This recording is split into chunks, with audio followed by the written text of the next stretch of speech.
Ahok yang mulai terbukti. Ditulis oleh Widodo ST dari Solo.com. Saya sengaja mengawali artikel kali ini dengan berita lama. Iya, berita lama yang pernah dilansir laman Kompas, tetapi relevansi dan keterkaitannya masih ada sampai hari ini.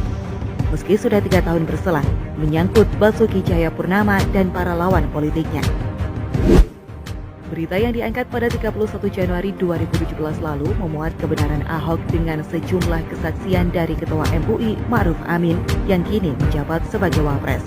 Keberatan dengan status Rizik Syihab yang kala itu disebut MUI sebagai ahli agama, hingga beberapa pernyataan frontal terhadap dirinya yang sudah di luar batas kenormalan. Sementara GNPF MUI dipimpin oleh wakilnya Rizik Syihab yang saudara saksi tunjuk sebagai saksi ahli agama. Jelas demo semua mendukung mau memenjarakan saya. Sampai beberapa kali sidang hingga hari ini, selama 3 jam sidang saya dengar dengan jelas memaksa memenjarakan saya, minta gantung saya, salibkan saya. Ini jelas memakai MUI, saudara membiarkan Rizik melakukan itu. Dan suara Ahok diberitakan bergetar ketika mengucapkan keberatan demi keberatan itu yang sayangnya seperti diacuhkan oleh para hakim sebagai otoritas dan pemimpin sidang dengan putusan final yang kita tahu bagaimana cerita selanjutnya. Akhirnya, keluarlah perkataan epik yang sampai hari ini masih saya ingat terkait keyakinan seorang Ahok terkait kasus tuduhan penistaan agama yang diarahkan oleh para lawan politiknya itu. Pernyataan yang rasanya mulai terbukti satu demi satu, yang oleh sebagian orang diyakini sebagai karma atas perbuatan mereka kepada Ahok.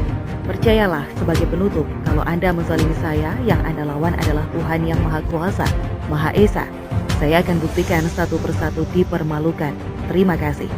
Saya teringat akan berita lama ini, lalu mencari dan menemukannya setelah googling. Setelah ada kabar gembira terkait status Rizik Syihab yang dijadikan tersangka. Kabar yang tentu saja tidak menggembirakan atau malah terdengar menakutkan. Kita tahu bagaimana belum lama ini aparat kepolisian menetapkan Rizik dan 5 orang lainnya yang terkait dengan acara di Petamburan itu sebagai tersangka. Rizik dikenakan pasal 160 KUHP tentang penghasutan dan pasal 216 KUHP tentang upaya melawan petugas. Status yang alasannya sudah cukup bahkan sangat jelas. Jadi tidak hanya terkait statusnya sebagai tuan rumah yang kebetulan ketempatan acara seperti disampaikan oleh kubu FPI, seperti lansiran Kompas. Sekali lagi saya perlu tegaskan bahwa pasal yang dikenakan kepada Rizik terkait penghasutan dan upaya melawan petugas.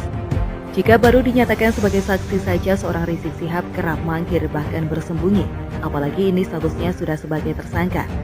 Saya yakin sejak status tersangkanya sampai ke telinga Rizik, berbagai alasan hingga taktik untuk mengelak, tidak memenuhi panggilan petugas, hingga mungkin rencana bersembunyi dan lari, bisa saja mulai disusun alih-alih bertanggung jawab secara kesatria. Jangan pernah bandingkan orang ini dengan Ahok, karena tak akan pernah dapat dibandingkan dilihat dari sisi manapun. Apa yang terjadi pada Rizik ini hanyalah bagian kecil dari balasan Tuhan atas sikap dan effortnya yang luar biasa mengerikan untuk memenjarakan seorang Basuki Cahayapurnama. Bedanya jika Ahok sudah memenuhi tuntutan hukum dan disel di Makobrimob, lalu kini hidup sebagai orang bebas dengan keluarganya. Giliran Rizik Syihab yang kini hidupnya bagai terpenjara. Ia hanya bisa merasakan segarnya udara kebebasan sekitar seminggu sebelum ketegasan dari aparat gabungan dengan masyarakat yang mendukung mulai berdatangan satu demi satu ke dalam kehidupan Big Imam yang satu ini. Sungguh menarik untuk ditunggu setelah 3,5 tahun masa pelarian ke Arab Saudi. Kini tampaknya akan berlanjut setelah Rizik ditetapkan sebagai tersangka. Penderitaan yang entah sampai kapan harus dijalani oleh Rizik sebelum suatu saat ini dapat mempertanggungjawabkan segala perbuatan yang diduga melawan hukum. Lalu merasakan dinginnya lantai dan ruangan penjara dengan masa hukuman jauh lebih lama daripada yang dahulu pernah dialaminya. Kalau saya sih cenderung yakin bahwa karena orang ini telah berperan besar dalam pesaliman kepada Ahok dan tidak kunjung memperbaiki diri atau bertobat, maka kini dia sedang dipermalukan, tepat seperti perkataan Ahok. Dan bagaimana menurut Anda?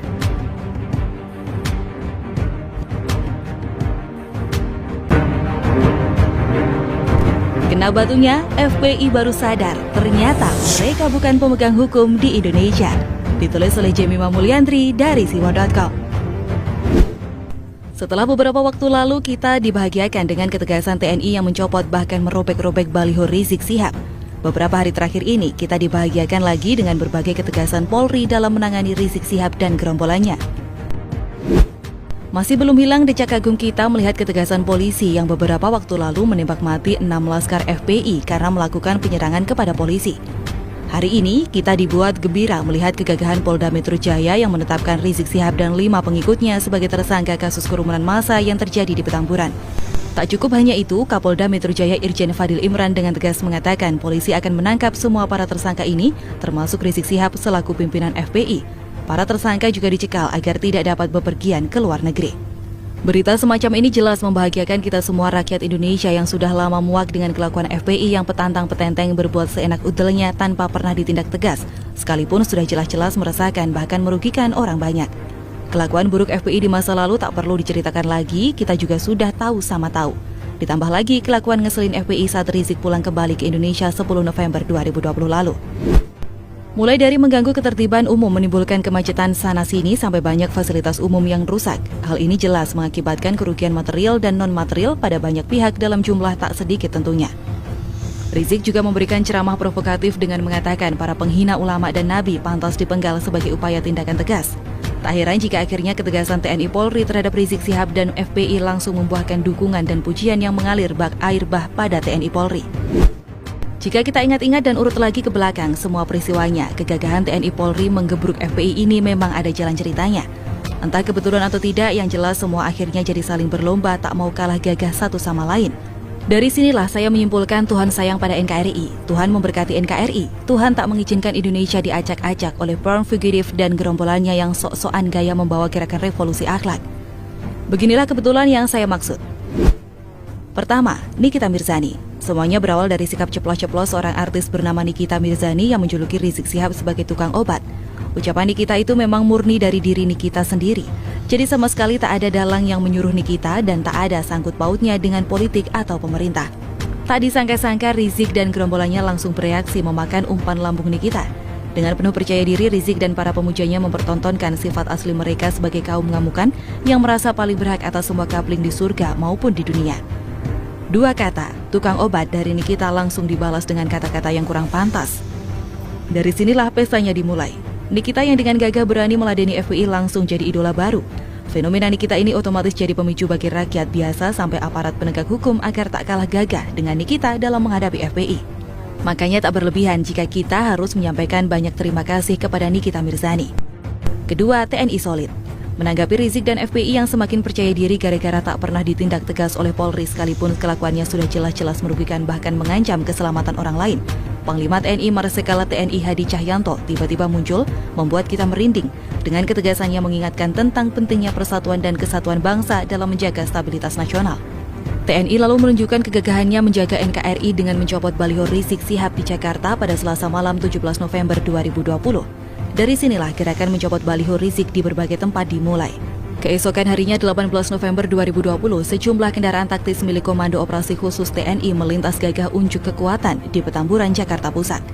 Bagian menariknya adalah rombongan kendaraan sangar ini berhenti di dekat pelang DPP FPI di Jalan KS Tubun, Petamburan, Jakarta Pusat.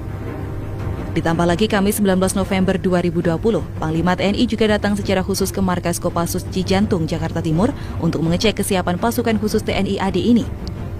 Dengan gagah, Panglima TNI berkata kepada seluruh pasukan Kopassus di sana, "Kalian adalah kesatria bangsa yang siap ditugaskan untuk menjaga negara dan bangsa ini dari ancaman dan gangguan musuh yang ingin mencabik-cabik kesatuan dan persatuan bangsa.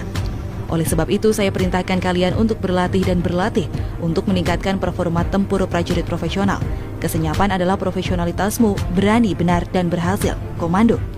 Tak cukup hanya itu, Jumat 20 November 2020 kita dibuat kagum dengan ketegasan dan keberanian Panglima Kodam Jaya, Maijen TNI Dudung Abdurrahman, yang nabokin dan mengkritik Rizik. Dudung juga terang-terangan mengusulkan pembubaran FPI. Sampai di bagian ini ucapan terima kasih sudah selayaknya kita berikan juga pada TNI.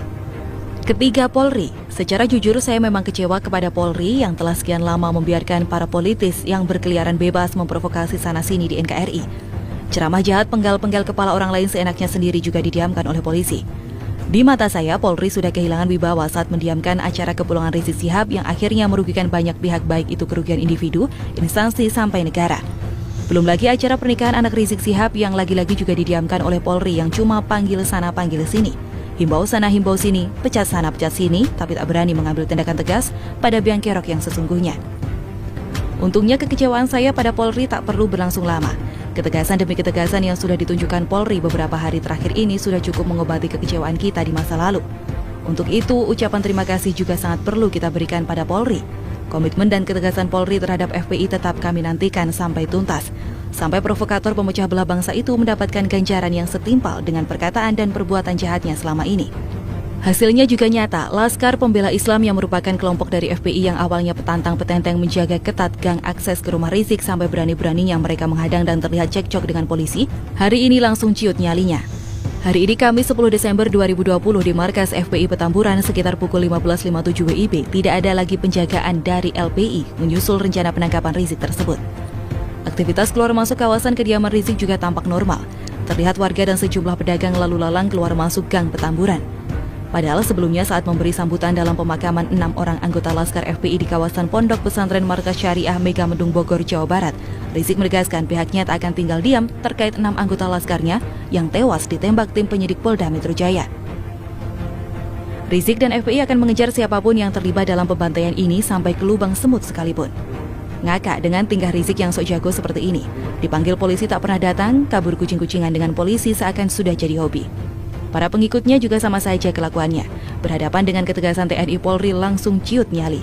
Padahal inilah saat yang paling tepat bagi mereka untuk mati syahid ketemu 72 bidadari. Akhirnya saya bisa mengambil kesimpulan, hari ini Rizik dan FPI kena batunya berkat ketegasan dan kesulitan TNI Polri. Gerombolan ormas preman ini akhirnya tahu siapa sebenarnya pemegang hukum di Indonesia.